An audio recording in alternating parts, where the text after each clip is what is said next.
Hello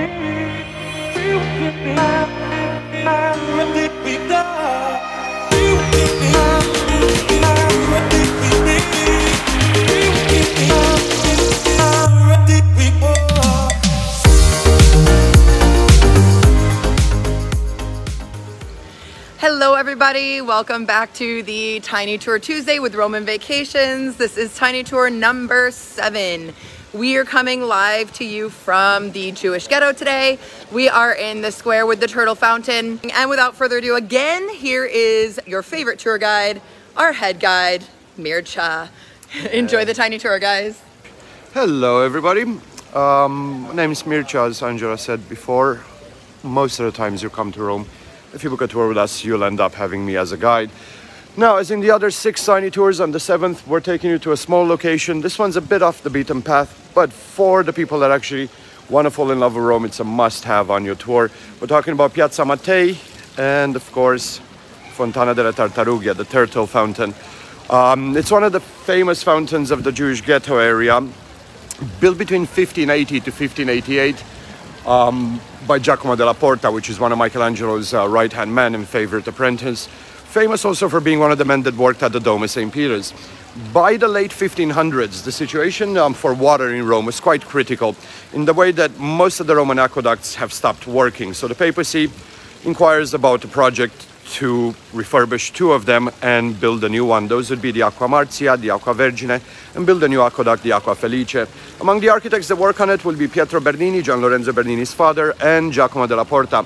Giacomo della Porta will be the one that wins the contest to make a series of fountains. Now, the one behind me was supposed to go originally in the Jewish Ghetto, which is right behind the block of buildings to my back.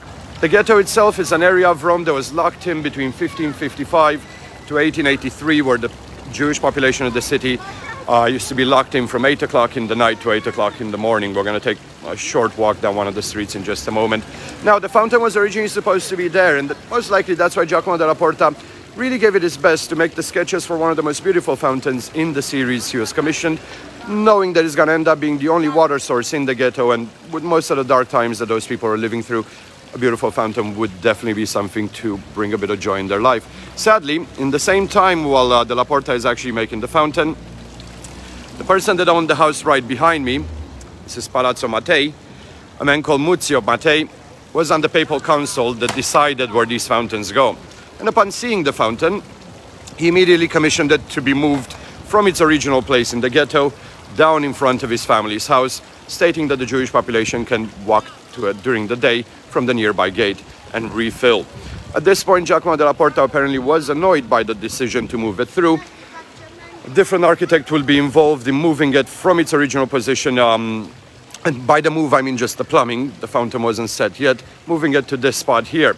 Now, the problem was that the fountain originally was designed to be fed by the Acqua Vergine, which for that time was a modern aqueduct, therefore quite a lot of water pressure.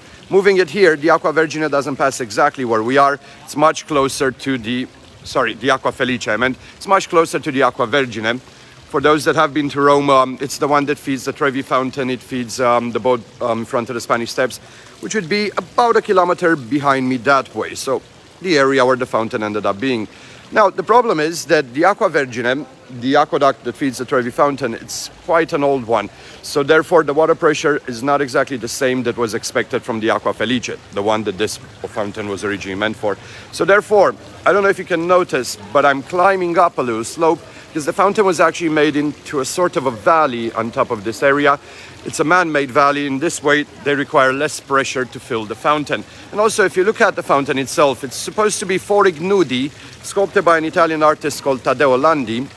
Ignudis being male spirits of rivers.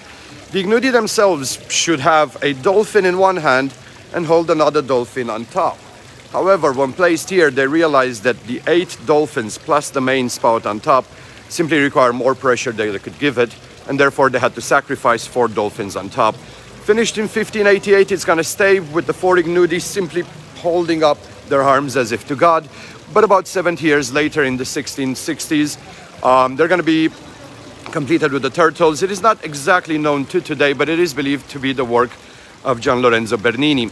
There is also a local legend that says that Taddeo Landi, the sculptor that made the ignudi statues, fell in love with the daughter of Muzio Mattei, the nobleman that moved the statue here.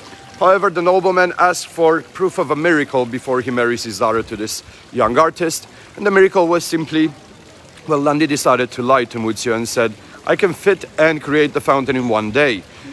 What Muzio didn't know is that the fountain was already carved and made. All they had to do is bring it overnight, fit it, turn on the water, and by the next day morning, the fountain worked. Obviously, the nobleman did not want to marry his daughter to the poor artist, and what he did is he simply walled off the window behind me, if you notice, and simply pretended that he couldn't see the fountain that morning because of it. Now, that is the local legend about the fountain here. Another reason why you might have walled up windows is that up until the 19th century, Italian house tax law said that they don't really charge you by meter or foot. Like in modern times, they charge you by how many windows you have. So quite often, a lot of the buildings in the older neighborhoods will wall off windows simply to have a lower charge on tax. That's most likely the reason. Sure sounds better as a legend. Now, I do want to walk you a bit towards one of the gates of the Jewish ghetto. So between 1555 to 1883, the whole area that I'm about to enter was walled up. Originally about 3,000 people, but by the end of it, closer to 7,000. So, if you see this little walkway here, this is the beginning of Via della Reginella. This is where you used to have a gate. Now, in case there was a riot on the gate, Vatican guards could always bypass it by entering from the gate right behind me, obviously looping through the building and falling behind any type of mutineers or rebels. Now, Via della Reginella, after World War II and the Nazi ghetto being disbanded, this area being where they enclosed the Jewish population even during World War II. After the disbandment, imagine that a lot of the people were moved either to Auschwitz or simply left the country by themselves. And by the end of it, this kind of fell in disorder. Up until the 70s, when the Italian government started putting up laws for repatriation and renationalization, so a lot of the people start moving back, especially from Israel, declaring many of these places as their ancestors, finding it out to be true legally and getting them back.